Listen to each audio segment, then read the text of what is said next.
one thing seems very clear, and that is that cryptocurrency appears to be gaining more and more momentum. For example, El Salvador recently announced residents there can pay their taxes with Bitcoin. Silicon Valley titans, whether you like his politics or not, CEO of Twitter, Jack Dorsey, he's promoting it as the way of the future. So do you know what a blockchain is? What is blockchain technology? What are the differences between Bitcoin, Ethereum, and a bunch of other cryptocurrencies? What is a Bitcoin wallet? What is an exchange? One thing I can say is that the phenomenon and interest is very real. Here to break it all down, MicroStrategy CEO Michal Saylor is with us. All right, from a distance, I have been following you. I have been studying you. I have spent hundreds of hours with two particular friends of mine. They broke me down. And I wish I knew more. I still can't explain the algorithm. I know what an algorithm is, but an algorithm that never has a final answer, I have a hard time understanding. Why don't you break this down simply for people like me that don't fully understand it? Okay. Well, let's start with the basic principle. People came to the United States for two things, property and freedom. And Bitcoin represents property and freedom to 8 billion people. Satoshi created a computer program that would run in a distributed fashion on computers all around the earth. And that program creates 21 million virtual coins in cyberspace. The way it works is he created perfect digital gold on an open monetary network. And so that means if you wanted to save $1,000 and you wanted to have it beyond the reach of a company, a CEO, a government, a bank, and you wanted to have personal custody of it, you could have that with Bitcoin. Bitcoin is a technical solution to give 8 billion people property rights. If I can own $100 in my hand as easily as I can own $1 billion. And we've never had that in the history of the human race. So what does it mean to El Salvador? Well, at El Salvador, you have a bunch of people that don't have a bank, and they don't have assets, and they don't have access to Wall Street. So when their relatives remit money back to El Salvador, they lose 10% of their money through money transfer agents.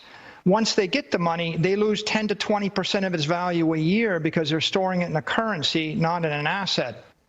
The exciting thing about Bitcoin is Bitcoin lets you save your money in an asset that goes up in value, and it lets you move that asset at the speed of light all around the planet. And what the president of El Salvador realized is, using the Bitcoin network, they could cut $1 billion of cost in remittances every year to their people. They could put themselves on the world's first digital monetary network. And instead of their people losing 10 to 20% of their value a year and 10% when they move it, they're going to actually make money, and they're going to be able to move that value around for free. Michael, let me ask you this. I mean, because you talk a lot about the history of sound money and other cryptocurrencies, but you really think it's Bitcoin. You think Bitcoin is the breakout for a reason. Why over, say, Ethereum or any other one? Bitcoin is the dominant crypto asset network. It's the oldest, it's the strongest, it's the most secure, and it was engineered to do one thing well, which is to keep track of 21 million virtual coins in cyberspace. The other cryptos are applications, and application networks are focused upon functionality or performance. Bitcoin is optimized for durability, integrity, security. If I want to store $1 billion for 1,000 years, I don't want a lot of bells and whistles on it. I just want to know it's secure and nobody's going to change it. So why Bitcoin? Because Satoshi started with a model of gold, and then he got rid of all the defects of gold.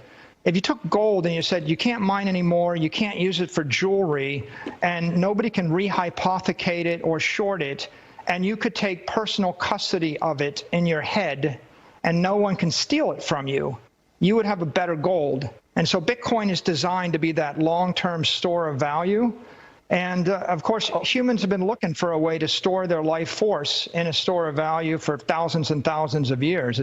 It's kind of part of the human dream.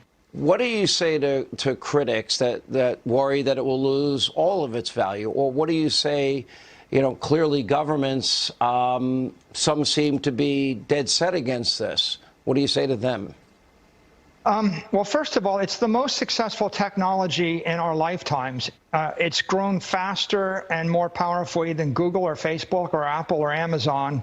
And it's a network and an asset that's held by about 150 million people, and we're adding 2 million people a week. So other than the dollar and the euro, it's the most widely held monetary asset in the world. And there's every indication that nation states are embracing it. Jerome Powell says it's a digital asset. Christine Lagarde says it's a digital asset. The head of the SEC taught a class on it. I think that people understand it's not a threat to the dollar, by the way. What's going to happen is the U.S. dollar is going to be the world reserve currency, and it's going to run on billions and billions of mobile devices. And the digital asset that underlies that currency is going to be Bitcoin. Wow. I will tell you, my friends got me addicted. I'm a student. I'm learning. I'm still on the first chapter of sort of like cryptocurrency for dummies, but I can't read enough of it. I love reading your stuff, and we appreciate you sharing it with us. Thank you. Yeah, it's my pleasure.